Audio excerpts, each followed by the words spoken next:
I'm going to introduce our panelists first, and then I will introduce our moderator. I'd like to introduce Gilbert Villegas. Gilbert, you could come up and take your seat.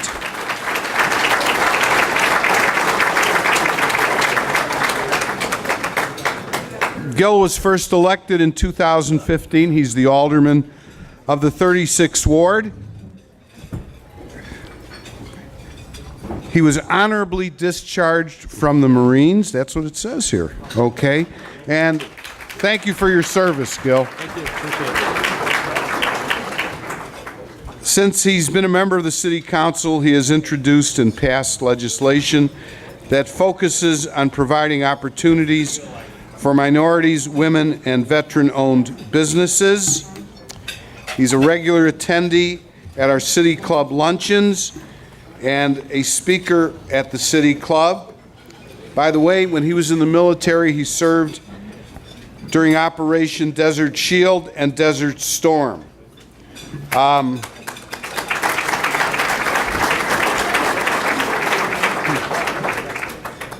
His ward is on the northwest side of Chicago.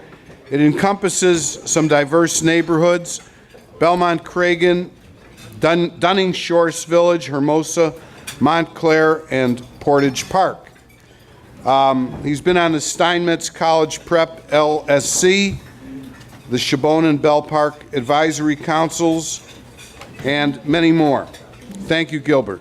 And now, the pride and joy of St. Hilary's Parish, Patrick O'Connor of the 40th Ward.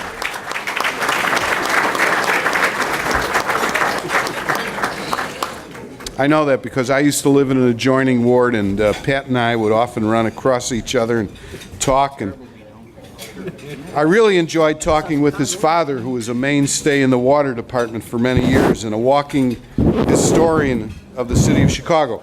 But Pat has represented the 40th Ward for over 30 years. He's been in the City Council since 1983. He is a lawyer, community leader, and alderman. And he is a graduate, by the way, of, such a long intro here, BA in law degrees from Loyola University, but more important, he graduated from Mather High School, and I won't ask him, we've got some other Matherites there. 1959, Pat, was the first four-year graduating class at Mather High School, by the way. I think I was 13 years later. I know, you're just a kid. And then, the alderman of the 6th Ward, Alderman Rod Sawyer.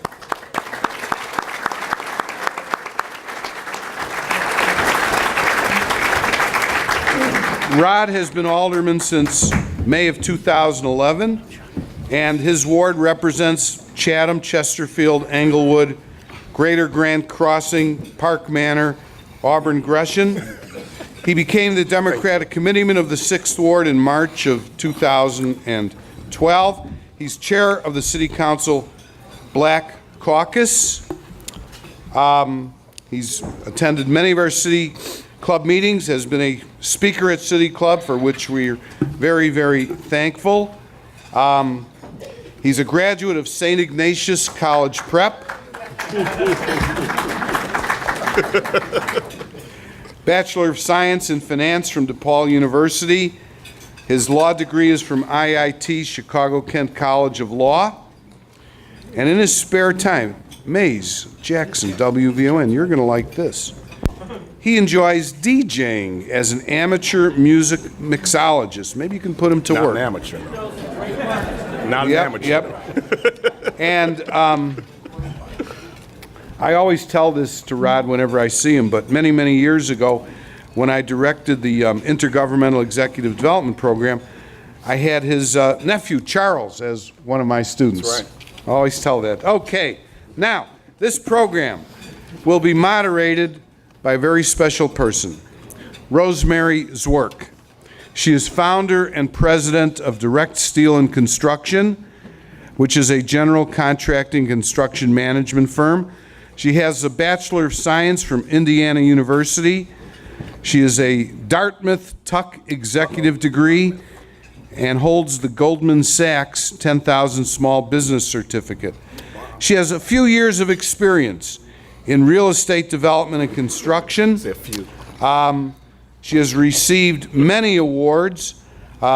Today's Chicago Women Magazine, Athena International, the Manufacturers Department of Commerce and Industry, National Women's Business Development Center. She's a State of Illinois appointee to the Small Business Development Center Advisory Board. Let's give Rosemary and let's give our panelists a round of applause.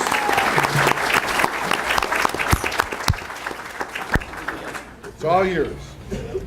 Hi, everyone. It's really an honor to moderate today, and thank you very much, Alderman, for your generous time. Obviously, diversity and fairness in the city has been a long process, but for the benefit of City Club and for the aldermen, let's do just a quick poll. How many of you are either with the city, a government agency, or a non-for-profit? If you could raise your hand. It's great. And then how many of you provide a product or a distributor or manufacturer? So not as many. And how about a service provider, whether it be a general contractor, there we go, consulting, IT, landscaping, janitorial? Thank you. And then how many of you are currently doing, of those people that are vendors, or how many are currently doing business with the city of Chicago? And how many are not? And how, okay, wonderful. All right, just a super.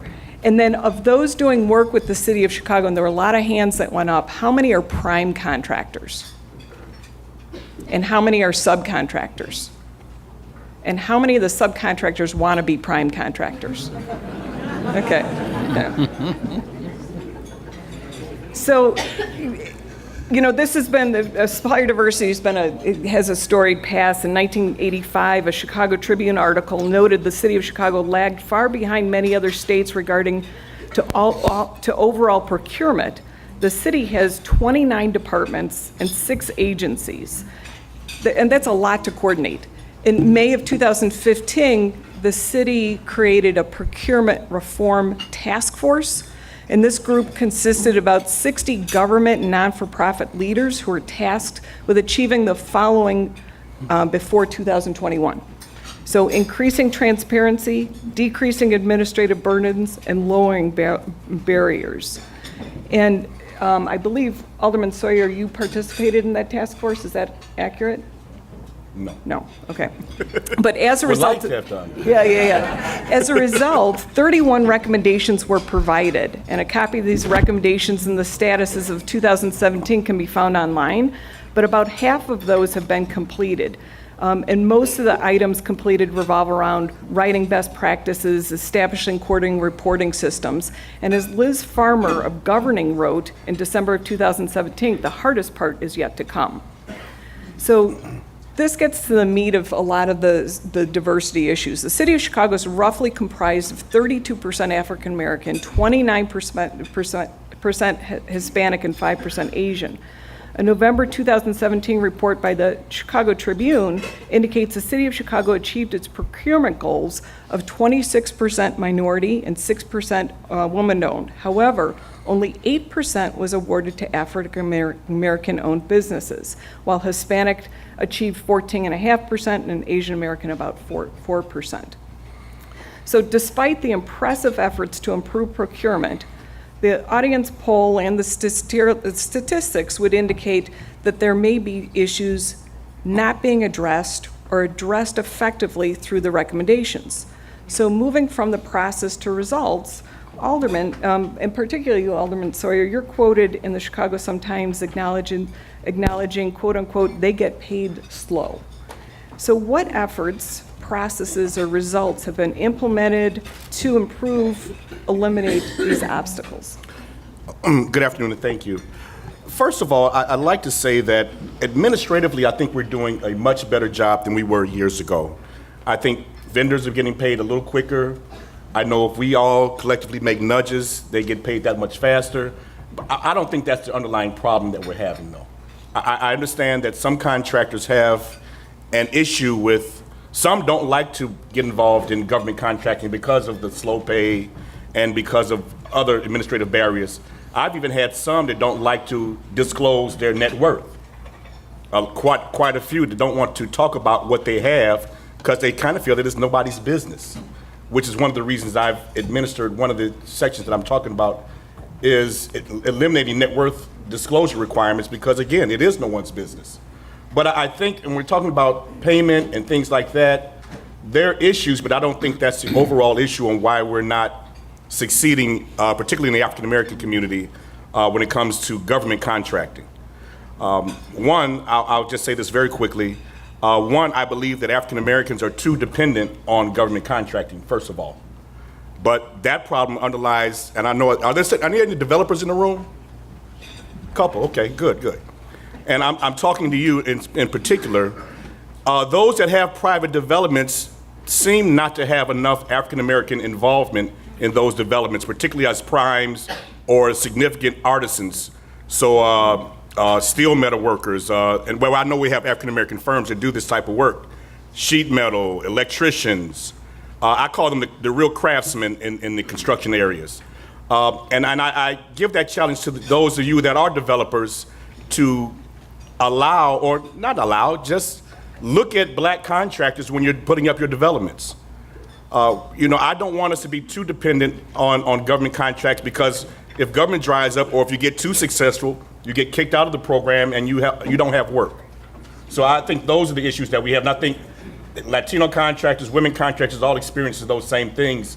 And I think that's the challenge that we have going forward. So one of the things you talked about was eliminating net worth disclosure requirements.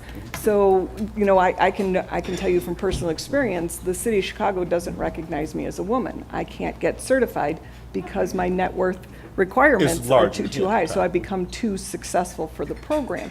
So did you change sexes? Not to the best of my knowledge.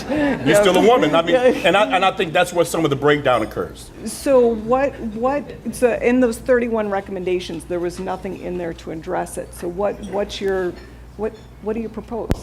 Well, again, very simply, I think because, we still have systemic racism and classism and sexism in the United States and the world, I don't think you as a woman contractor should be diminished because you have a certain net worth requirement.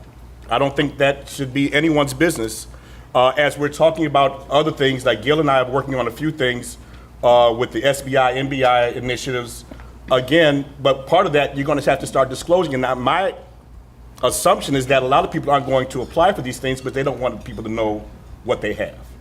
We have always, blacks and Latinos have always been relegated because we're in these programs. We have to say what we have, and when we have too much, they'll say, "Oh, stop." I mean, what is that about? I don't understand that. Aren't we all supposed to be successful? Aren't we all supposed to go as high as we possibly can? So we're telling companies, and I see a couple of my old friends in the room, Paul King and others in the room, that they got to a certain level and they either have to stop doing work, buy a bigger house, or, and effectively diminish their net worth in order for them to keep working. And I think that's a systemic problem in what we have. Right, and in all fairness, it's my understanding back in 2003, there was a lawsuit, and the judge asked the question, you mean if Oprah Winfrey and Michael Jordan came in right now and said that they were submitting for the certification, that they'd get it? And the answer was yes. And as a result, the network requirements were set up, but those network requirements really preclude, at least from a general contractor's perspective, the ability to, if you're at that maximum level, you can't get the financing, you can't get the bonding in order to do the project. So it's a vicious cycle. Let's talk a little bit about the certification program, because even on the federal level, the certification program does provide an opening for diverse suppliers to play on a more level playing field. But obviously, there's been many reports and convictions of companies applying and being granted certification for which they're not entitled. And certainly that makes the city's work to provide certification much more difficult. Certifying agencies such as WeBank, WBDC, and the state of Illinois CMS have made substantial progress, substantially decreasing the amount of time it takes in streamlining the process of legitimate businesses to obtain their certifications. What about the city of Chicago? I mean, I've even just talking with several people as we were walking in today, the process is taking a year, if not longer, and the feedback, even though that they're trying to get the feedback, what can they do to get over that hurdle? Well, first and foremost, I think that if anyone is applying, almost any amount of time is too long, because you want to get in business, you want to get in play, and so it's difficult. Part of what the problem is what your question began with, is that for a long period of time, certification of businesses that were not entitled to certification was commonplace. And so we were granting certification to businesses that shouldn't have been, and then there's investigations and indictments and all the rest of it. And so the first and foremost thing that we want to do is, while we'd like to do it quickly, we'd like to do it correctly, and that's part of it. But I have a business in our ward that was a woman-owned business. The certification was taking a tremendous amount of time. The interplay between her company and the city of Chicago was strained at best, because you're dealing with someone who is looking at your stuff, and if they're not being supervised correctly, if they're not following up correctly, that thing can just sit on that person's desk for a long time. And so what tends to happen is the people who go for help get moved up in line, as opposed to basically having it go through the system the way it should, which would be expeditiously and correctly. Now, we have made great strides in the last, I would say, maybe 3-4 years in correcting it, and it has been shortened. But clearly, we could do better. Part of it is that the certification process oftentimes requires additional feedback from the applicant. And if the applicant isn't on top of that, getting that back, if it comes back slowly, that application recedes back. And so the one thing I would say is that while we're trying to do it better, the applicant needs to be diligent. They have to stay on top of it. They have to respond immediately, and they shouldn't be shy about going to the people who are in charge of the department, or going to their local alderman and saying, I need some help. I need somebody to take a look at this and try and help me move it along. Okay, and if you're a prime contractor, a lot of the city government requirements that you subcontract to diverse suppliers. So if prime contractors indicate they're not able to find minority subcontractors, they are allowed to apply for waivers.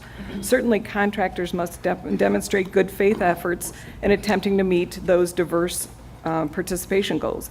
However, if waivers are necessary, are there requirements and indication perhaps the procurement process may not address either the procurement method, the standards for the waiver, and/or the qualification skill set of the minority vendors? So what I wanted to do was go back and address a statement you made earlier regarding the goals that are attained by African American and Latino and Asian firms. And so if I got the numbers correctly, you said 8 for African American, 14 for Hispanic, and 4 for Asian. And so I always talk with Rod about, what about the other 68%? Why is it that we're always stuck in a box? So I'm not going to fall for the okey-doke, or fall for the argument that the African Americans are getting too much and we're getting too less, and vice versa. I'm looking at the bigger picture of 68%, and that's why Rod and I, we worked on an ordinance that talked about private development, where initially we threw out the number of 66% for participation. And I remember the media calling saying, why 66%? That's crazy. And I said, well, the media, right. Yeah, and I said, well, they started at 0. So you figure if they started at 0, we started at 66, we'll meet somewhere in the middle. And as a result, the mayor issued an executive order for planning that got to 30%. So we were successful in addressing those issues with private development. Now, when these goals are set up, there has to be the waiver process in place, or else we're going to get sued. So, but we also have to make sure that we're challenging the industry in making sure that they understand that we, the city council, want to have more participation. When you take a look at the members of the city caucus, we represent over 60% of the population in the city of Chicago. So together, we're not the minority. But what we're trying to do is we're just trying to make sure that our communities are participating on these public projects. And so the waiver process that's in place, as long as compliance is making sure that all the boxes are checked and making sure that they did truly do a good faith effort, I'm okay with that. But what I'm not okay with is this argument of setting these goals and then the contractors or the professional service folks having the ability to get to that number and not go over. It's 26 and 6, man, I got to 26.01 and they can't go over. Well, we always say that the 26 and 6 is the floor. It's not the ceiling. So what we want to do is we need help from the industries to make us be successful, because ultimately, you know, at Congress, they appropriate funds. At the state legislatures, they appropriate funds, and we appropriate funds. And as the bodies become more diverse, we want to make sure that our constituents are participating on these public projects. So this is a question that was submitted, pre-submitted, and what safeguards, and it follows along the same lines, what safeguards are there that the diverse subcontractors actually get the business? I have been part of contracts with the city and the prime never honored the commitments.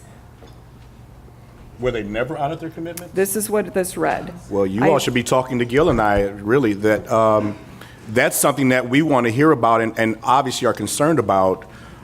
We've heard about years gone by where there were contractors that were certified in name only, and they were more interested in getting a check than actually doing the work. I must say, I'm proud to say with the companies that we have now, with these young African Americans and Latinos coming up, and I'll throw a couple of names out, Boa Construction, Old Veterans Construction. These are up and coming companies that are more interested in doing the work and being recognized for their work as opposed to what their participation is and what their payout's going to be. So I think we're into a new genre now, a new generation, a renaissance, if you will, of companies who want to be acknowledged for the work that they do, and they want to do more of it. And when I talked to a good young friend of mine, Boa Nosa from Boa Construction, I know he's doing great work at the airport, for example, getting accolades out there. We want him to do more. We want young people like that to get more involved. And when we talk about creating millionaires, these are the type of young people that we want to see be successful. There are companies out there in the IT sphere, women-owned contractors that are doing the work, that are really putting it in. We want them to be acknowledged and want them to get more work. How do we do this without violating laws, but at the same time increasing everyone's capacity? I had lunch with a gentleman a couple of weeks ago, and he told me this. I want to say this very quickly. He said, Rod, I appreciate what you're doing, but let me just tell you this real quickly. He said, Rod, I've done a quick study on the African American contracts in the Chicagoland area. He said their total bonding capacity was about $400 million total. He said in the city of Chicago, we had about $16 billion worth of work last year. That's where your disconnect is going to come up with. Where are the companies that can have the capacity to get up and gear up to do more work? And we want that. He's not, and I'm not falling back off what we're talking about. I think that's actually encouraging us to help create companies that have more capacity, that can do bigger work, that can bring the younger companies up, and they can do more work. And then it's a lot of work here for everyone. We need to just be a part of what's going on. So let's talk a little bit about the airport expansion, $8.5 billion, pretty impressive. And they're already talking about supplier diversity, and most of that is coming through the subcontractors. Is there any thought with regard to doing set-asides either for small businesses or like the federal government does, has women-owned small businesses? So, there's a little project at the airport.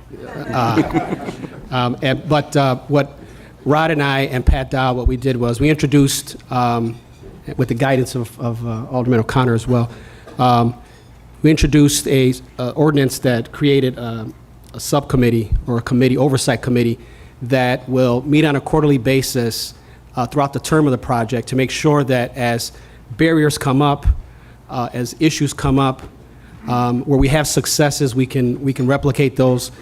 We introduced this ordinance in the past, and so right now we're in the process of forming it, so that way we can get ahead of this, because this is a multi-year project and a ton of money that's going to be available for contractors and developers, professional services, attorneys, bonding counsel, I mean, a bunch of things. So we're going to be consistently looking at the opportunities for minority, women, and veteran-owned businesses throughout the duration of the project, and working with aviation, leaders from aviation and leaders from Chief Procurement Office to make sure that, again, if there's legislation that needs to be introduced, we'll introduce it. If there's policy changes, we'll get those done. So that's going to be a work that we're going to be continuing to monitor throughout the duration of the project. And I want to say this, our people think that, and we teasingly call Pat and other members with Pat the gray hair caucus, but Pat You're and not I- teasing. It's true. I want to congratulate Pat and others that worked with us hand in hand.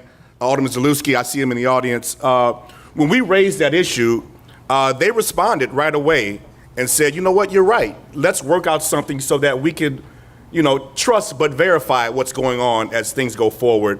And I really had to give a shout out to Pat for working with us to get this thing done, because people always think that we're not working with everyone, and but we are. We're trying to make it a collaborative where everyone has a voice. I appreciate Pat and others for listening to us, because we are making some noise, and we want to make sure that those of us that are out there that have been disenfranchised in the past get an opportunity. And they're actually working with us to make that happen.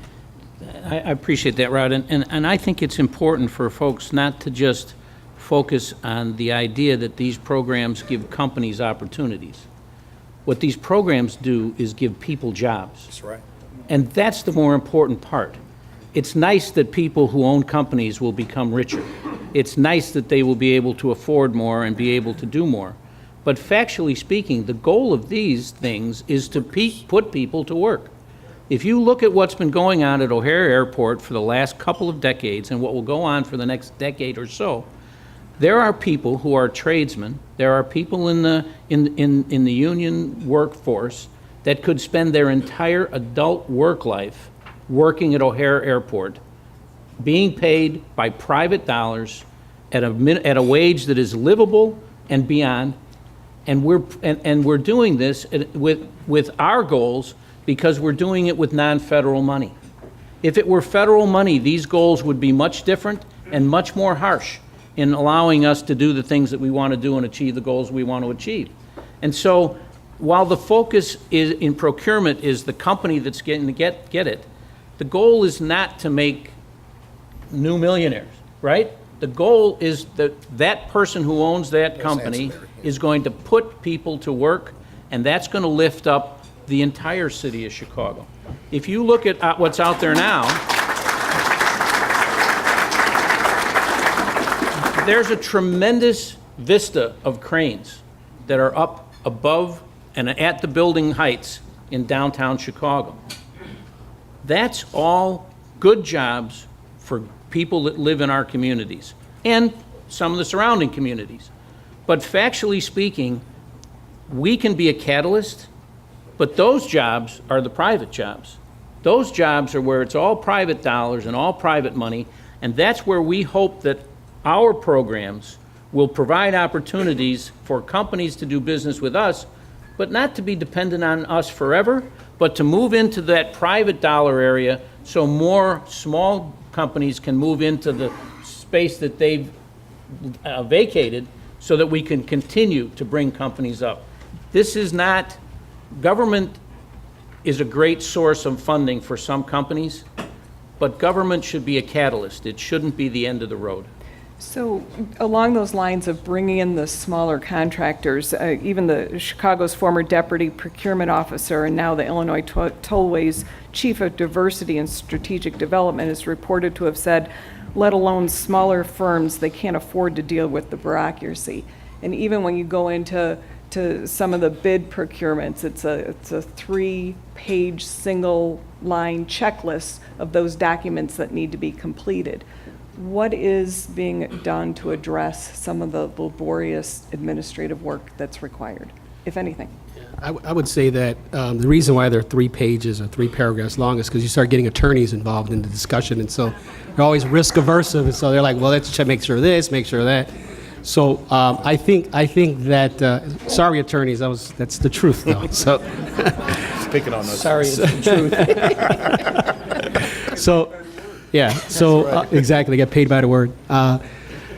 So we do have to make it easier for contractors to do business with us, but when they're acting as a sub first, that does expose them to how government works and doesn't work, and so at least allows them an opportunity. I think the way that we begin to teach those new firms is through mentor-protege programs, where we're working with these smaller firms, and then also having the general contractors or the prime consultants mentor these firms, so that way we can begin to have a diverse pool of applicants. The other route that they can take is there's some tremendous business associations out there that are either racially centric or ethnically centric, whose goal is to bring in smaller businesses and help them to breach those walls that make it difficult. So contractors associations, vendors associations, almost all of them that are not for profit have a component that helps companies to overcome obstacles. The city, in a small way, up in our procurement department, has a help desk as well, so that when you go in, if you are having issues, in theory, you can go to that desk and you can get some help and understand those documents a little better and make sure that you're handing them in a way that makes them acceptable. But the associations that are out there for these entities are a great opportunity, and quite honestly, they're great advocates as well. Great. So here's a question that was submitted, and if you do have these blue cards, if you do have questions, if someone can help collect them? Amanda? Great. So this is one. The programs, quote unquote, were created for those that were historically discriminated against. In this case, blacks, Native Americans, seem to advantage everyone but the intended beneficiaries, question mark. How are blacks trailing Latinos, and what is being done for equity? I'll start with that one, yes. And one, I don't, like Gil said earlier, I'm not trying to make it a race, black versus Latino, but I, as chair of the Black Caucus, I do advocate for black causes. And the number was upsetting to me when I saw it. Not that it was lower than the Latinos, but it was just low. The fact that 8% out of a 20%, 26% goal was low. So we went out and we talked to contractors, and a lot of contractors responded in kind. For example, I got calls, I don't want to bid on government contracts, for whatever reason, whether the pay was different, whether it's too intrusive. Some feel that they are not ready to bid. So Gil and I, we've worked on initiatives where we can get smaller contractors in to bid on more. We're trying to make it as accessible as possible for ethnic contractors to have a place at the table at the city of Chicago. But it is a challenge. And it's not just a challenge for lack of trying, it's a challenge on both sides. It's a challenge on the city side to make sure that they're more inclusive, and it's also a challenge on the contractor side to make sure that they're getting documents in on time and really adhering to the schedules that are put in place by procurement, because procurement is really trying. I talk to Jamie at least 2 to 3 times a week, every week, about what we can do to get those numbers up, about making things open to more African-American contractors. And it is a struggle, but we're going to keep pushing, and we're not going to give up on it. Yeah. And here's a question. I think we touched on it earlier, but it must be painful. How do I get an answer from the city of Chicago on my WBE certification that I submitted 1 year ago? What do I need to do? Well, first and foremost, you got to call somebody who can be an advocate for you. So if you have someone like a panel like this, or you have an alderman that or quite honestly, that's a great way to try, is just get a hold of either your alderman, and if you're not located within the city of Chicago, get a hold of an alderman who would be willing to make an inquiry for you. Because if you're waiting for a year, I'm assuming that there has been interplay. I'm assuming that there has been some back and forth. And so at some point in time, there just needs to be follow-up. But if you applied a year ago and you just haven't heard anything, there's something drastically wrong there. So I just think, the circumstance would dictate that you'd have to get somebody to come and advocate, or quite honestly, go to the department and sit down and find out. And if you're not satisfied with the answer, then you can lodge a complaint with the department and they'll look into it. As I said, the woman that owned a business in my community ended up, she felt she just had a very bad personality conflict with the individual who had her application, and she felt that they were sitting on it intentionally. And we went to the law department and they looked into it and they investigated the thing, ended up transferring it to another person, not because they had a finding that there was some real slowing down intentionally on that guy's part, but because they wanted the person to feel like they were listening to her and that they were giving her a fresh start. So this unfortunately is not a process that you can feed into a computer and get a result. It is a very labor-intense investigatory process, and that's why it takes a while. But again, you have to follow up. I would just say that if that person's here, Magdalena, please stand up. Magdalena from my office, talk to her and we'll make an inquiry for you. Very nice.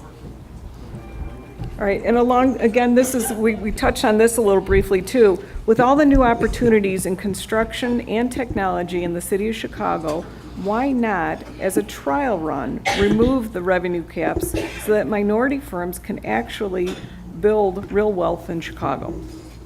So Get no fight from me. Yeah. I signed on to that ordinance, just so you know. Yeah. What are the new strategies being implemented to engage Black communities, workforce and non-union contractor alike?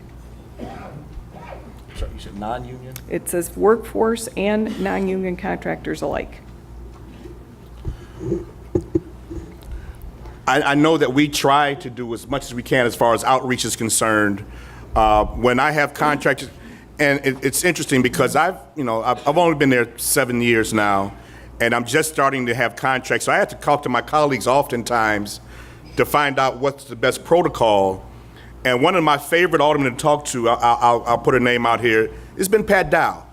Because Pat Dow had a ward that has transformed itself, and she's got a part of a ward that was struggling that is transformed, and a part of the South Loop, which is booming. And up until my point, I had no construction whatsoever up until the last few years. So I would ask people like Pat and others that have been going through it, what's your protocol? How do you deal with making sure that enough Black people are working on your project? How do you push legally and ethically on making sure that you get Black participation in a significant way on projects, and these are public works projects in your area. And I've learned fast. I've learned from others. I think I saw Walter around here earlier. Walter Burnett, who's actually been very, very helpful in giving me instruction on how to deal with it, making sure that you get Black people working. He has some companies over on the west side, for example, that do a phenomenal job in workforce placement and workforce development. So I learn from others. I learn from my colleagues that have been around a little longer than I have, and I try to implement those policies and try to make a twist on my own and make it my own. So we do the best, again, we do whatever we can.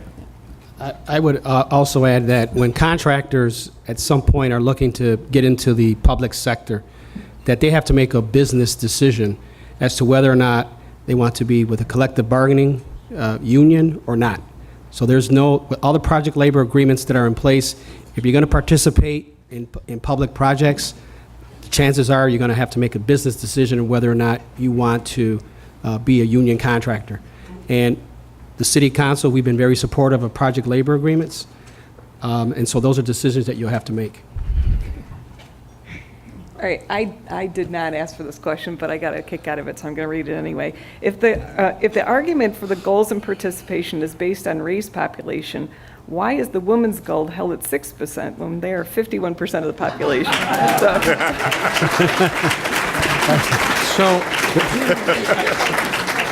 I think that when we set goals, it's not generally understood that the court system requires goals to be attainable based upon a study that is done in what we have is a 6-county area. If we just use Chicago or Cook County, those goals would be significantly lower because the capacity to achieve those goals would be less likely. Those goals are derived from a study that is done roughly every 5 years. I think the last one was 2016. I think we're due around 2020, 2021. It costs over $1 million to have them look and determine what the local economy is and what the businesses in the local economy can support in terms of public projects. And then those goals are based upon the statistics that come out of that study. If those goals are artificially inflated and then determined not to be achievable, that program gets struck down.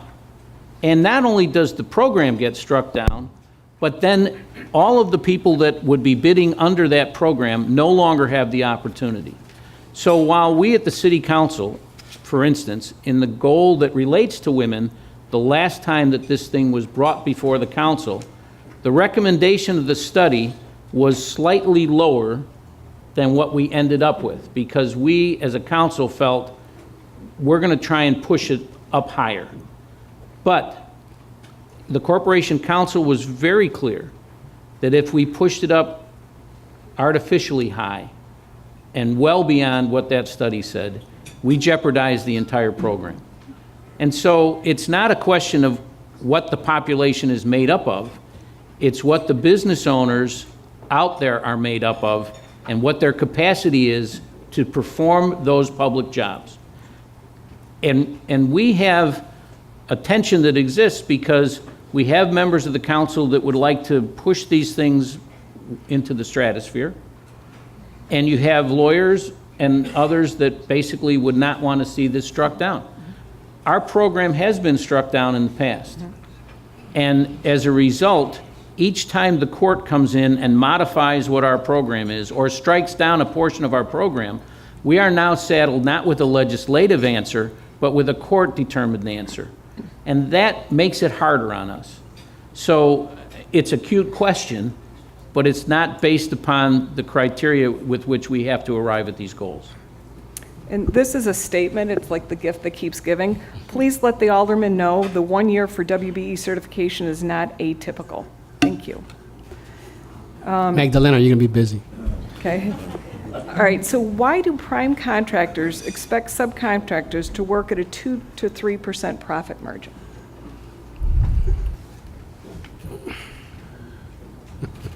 Now that I'm not, Well, I would say that, for example, when I was at IDOT, there would be an issue where there was a lot of bid shopping that occurred, and where prime contractors would put their team together, propose the bid, and be the low bidder, and then they have 7 days to cure it. And what that meant was 7 days, the prime contractor would go tell the subs, guess what, we won the job, guess what, you got to take 10% off, which in turn was really eating into the ability to grow capacity in their profit margins. With all of the competition that's out there now and all the projects that are going to be coming up, I think it's going to be a good time to be an MBE, a WBE, or VBE, because this is going to be a lot of work. And you're going to have a city council that's out there that's going to be really challenging the administration, challenging the industries to make sure that the people that are getting the work reflect like the people of the city of Chicago. So the 2-3%, I mean, that's a business decision that you ultimately make. It depends on the time of season. If you want to get your work on the books early in the season, that's where it's a lot more competition. If you want to try to wait, there's a little bit more profit then, but then you're struggling throughout that summer season. So those are business decisions that you have to make, but as it relates to bid shopping, we have a handle on that through the city. In this question, do you want to go? well, just very quickly, I just don't think that, and I agree with Gil, everything he stated, but I just don't think that we should be forcing unreasonable profit margins down our subcontractors' throats like that. And I think that would be very irresponsible for a prime contractor to do something like that. And that's something we should be looking into a little bit more. And this is a little bit aside from the topic, but what will it take for Chicago to adopt the International Building Code? It is hindering the development of transit-oriented developments on the south and west sides. I've had a challenge with transit-oriented development as being an alderman that abuts the red line for 3 stops. I have been unable to secure adequate development at my train stops. And I'm confused, to be honest with you, where 7,000 to 10,000 people a day travel, and currently I have no one getting in those pockets of those transit riders every day. And it's frustrating. The only people that seem to get it is McDonald's. They're at every one of my train stops. You know, which is a smart move. I think it's intelligent on their part, but I think it's lacking foresight on others. And one developer did tell me, I had him come to my office. I have, like I said, I have vacant lots next to 69th Street, vacant lots next to 79th Street. I was trying to encourage some TOD, and he said, well, Rod, let me tell you something, and you got a great idea, but this is the problem. My concrete costs are the same no matter if I build it on 79th Street or on Fulton Market, but I get paid more to build it on Fulton Market. So unless you have a subsidy or a TIF or something that can bridge that gap, you're going to have trouble finding adequate developers to build that site. So, and I happen to be in an area that's sans TIFs. So it is a bit of a challenge for me to try to get someone interested enough to get in the pockets of those 7,000 to 10,000 people a day, which I think is still manageable, but they're telling me otherwise. 2 questions very similar. Does the city of Chicago have a council like that at the state of Illinois BEP council that address and maintain and enforce diverse supplier issues? Well, we have a workforce development. We have obviously our budget our committee system that deals with the different budgeting and expenditure programs, but not one specifically that deals with that. I will say, though, that our procurement department has some significant programming that they're doing in the area of small business, not racially or ethnically oriented, but just size of business. Size of business. And that program also has been very successful in providing business opportunities for minority and women-owned businesses. Out of the 100% of the dollars that have been given away in those programs, about 17% have gone to non-minority, non-women-owned business, and the balance has gone to what you would say would ordinarily be a target market for the racially and ethnically oriented goals and the gender-oriented goals. So we're trying to approach the problem in a variety of ways, not just with goals that are racial, ethnic, or gender specific. And as you can see, this is not a simple problem or issue to address, but thank you very much to all 3 of you again for giving us your time, your ear, and your efforts to find as equitable a solution as possible. Thank you. Thanks, everyone.